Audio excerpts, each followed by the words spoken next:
За бүгдээрээ сайн байцгаана уу төгсөө байна. Өнөөдрийн бичлэгээр хэдүүлээ жоохон хар бар юм ярина. За тэгэхээр та нараас нэг асуулт асууя. Шууд бичлэг рүү оръё. Та нар жинхэнэ гангстрийн амьдрал ямар байдгийг мэдэх үү? Хоёрдугаарт болохоор дрип гэдэг зөвхөн хувцас биш. Харин сэтгэл зүйд хэрхэн нөлөөлдгийг юу мэдэх үү? Гуравдугаарт хип хоп соёл амар гайхалтай соёл заяа. Гэхдээ түүний хар бараан талыг мэдэх үү? За тэгэхээр хэдүүлээ одоо эдэрт хариулнаа. Яагаад энэ бичлэгийг хийж ийнө вэ гэхээр өсвөр насныханд маш их тийм одоо эвдрэл хэмхрэл одоо гэр бүлийн хараат бус байдлаас болж гэмт хэрэгт өртөх хорт зуршил маш ихээр хэрэглэх тиймэрхүү зүйлүүд амар их болж байгаа. Дунд ангийнханд амар их тохиолдог зүйл. Тийм болохоор тэрнээс одоо өөрчлөн сэргийлээ ч юм уу одоо муу сайн зүйлийг ялгадаг болоосэй гэж та нарын төлөө би энэ бичлэгийг хийж байгаа. За тэгэхээр ганц удаа л нэг юм нэг хар бараа одоо бичлэг хий гэж бодлоо. Цаашдаа би амар гоё хөгжөөсөн сонирхолтой бичлэгүүд хийн гэдгийг амлаж байна заа юу. За тэгэхээр одоо ярилцаж эхлэе. Гол агуулгын заа юу. Нэгдүгээр хэсэг нь гангстер амьдралын бодит байдал. Гэмт хэрэг одоо хийдэг хүмүүс бол ер нь бол гангстер гэж явдаг. Юу яах ч юм уу, углагай дээрм хийх ч юм уу, хүн зодох ч юм уу, хүүхэд дээрлэх ч юм уу, гэмгэн хүмүүст амар сөрөг нөлөө үзүүлдэг хүмүүсийг бол бүлэг хүмүүсийг гангструуд гэж хэлдэг. Миний бодлоор бол алдартай хүмүүс эдэн штэ одоо рэперүүд ч юм уу, одоо тэр гангстер хуу хүмүүс амар их одоо жоохон ингээд овоо хөөрхөн рэпер хийж явж байгаад алга болчдөг. Шалтгаан нь бол гэмт хэрэгт өртсөн гэсэн. Гэмт хэрэгт өртөөд одоо тэр шор морнд орд юм уу те нэг тиймэрхүү юм болсон болохоор алга болдог. Гангстер амьдралын үнц нь биш, аюул гэдгийг одоо хэлмээр байна. Яагад гэвэл энэ бол соёл биш ээ. Одоо энэ соёлын гажуудал гэж би хэлмээр байна. Яагад гэвэл гангстер ерөөсөө сайн зүйл байхгүй. За яг гоо тэр нөгөө хип хоп моб гэж байж болно те. Хип хоп ч нөөрөө амар хэцүү урлаг байхгүй юу? Би гоё талаас нь хэлж байгаа шүү заяа. Хип хоп ч маш хэцүү. Би хүртэл одоо ингээд надад амар хэцүү санагддаг. Би ч одоо өөрөө бөөрийн хийлтэй. Ерөнхийдөө бол хил амны орооцолтох. Бараг бүтэн нэг жил чармайж иж, нэг жил гэлтгүй бараг олон жил чармайлж иж бүр яг рэперүүд чиг үгэлдэг болох гэж боддог. Рэпер гэдэг чинь амар хэцүү зүйл. Дуулахч бараг хэцүү юм шиг санагддаг надад бол. Гэхдээ ихэнх хип хоп дуунууд амар муухай зүйл сурчилдаг. Жишээ нь хамгийн том жишээ гэхэд одоо хорт зуршлуудыг. Хорт зуршил гэхээр уг намайг жоох хүмүүс үзэж байгаа гэдгийг мэдчихэе л да. Гэхдээ одоо энэ удаатай бол ярихаас өөр аргагүй боллоо. Хорт зуршилд янжуур тамхи ордог, вейп ордог, газ ордог. Тэгээд хар тамхи ордог. Хамгийн чухал зүйл нь хар тамхи. Уг нь цаашлаа ярих юм бол арх марх яваа л да. Гэхдээ яг хуу энэ хэдийг л одоохонд ярьчих. Дрип ба хит материализм гэж байгаа. Одоо дрип хувцалч ингээд бүр хитрхи их юм зүгээл эсвэл нэг хитрхи их юм ашиглаад байгаа нь тэр бол одоо ерөнхийдөө бол брендийн доотлолт гэж ярьдаг. Бусдад сайхан харагдах гэж хит их мөнгө өрөх үзэгдэл.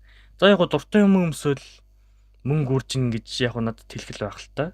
Гэхдээ энэ бол ер нь бол соёл биш ээ. Яагад гэвэл энэ ерөөсөө хинтч гоё харагдахгүй л байхгүй юу? Та нар үеийнхэн дундаа л гоё харагдах эсвэл найзууд дундаа ч юм уу. Та нар тэгж хувцлаад хамаатнууд руугаа ч юм уу эсвэл ээж авдаа нэг тэгж хувцлаа нэг үзүүлээрэй заяа. За яг ээж авчин зөвшөөрчин байж болно.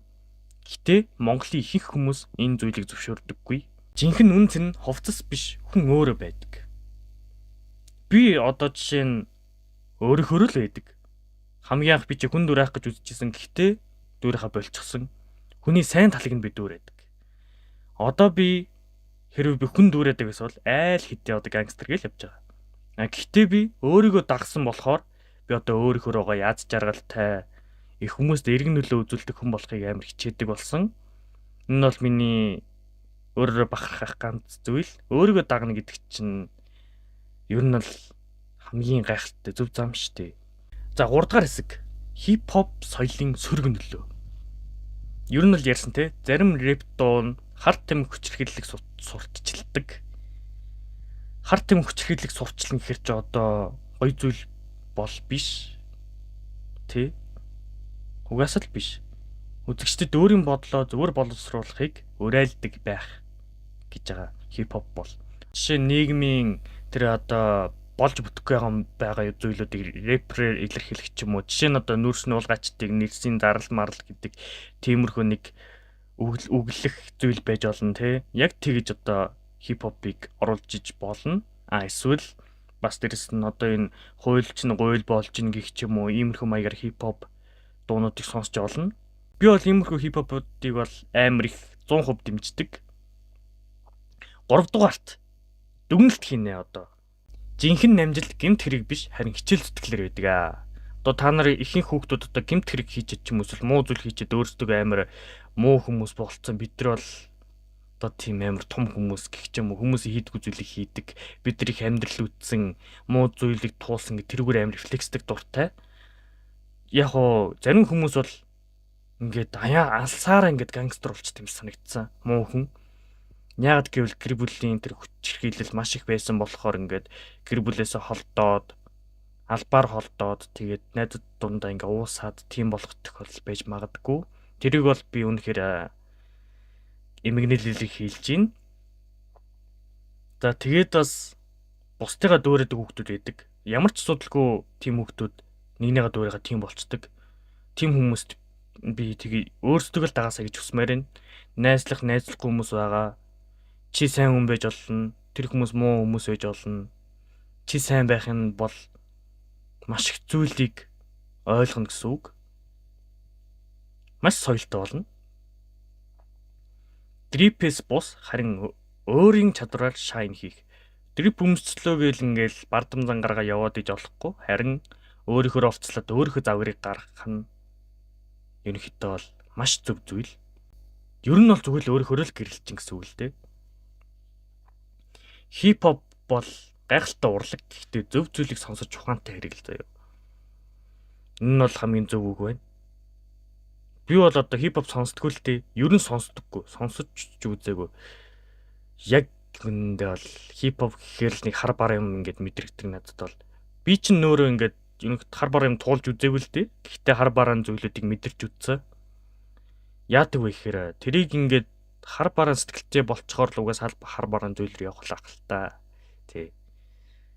Гэхдээ би өсвөр насныхныг зөв зүйлд ингээд зөв зүйлийг дагаж яваасаа гэж амар хүсэж байгаа. Тийм болохоор би бичлэг заавал хийсэн.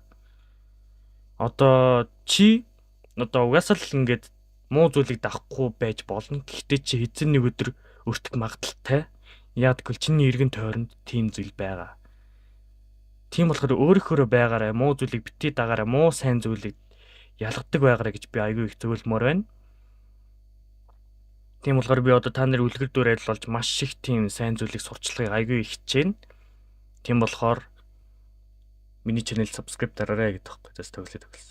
За тэгээд энэ бичлэг дуустал нь үзсэнд баярлалаа. Тэгээд зөв хөхд болоорой. Монголын бохир нийгмийг гоё болгож хагалж гарч ирээрээ. За тэгээд амжилт хүсье. Надад бас амжилт хүсээрэй. За тэгээд бичлэгийг дуустал нь үзсэнд маш их баярлалаа.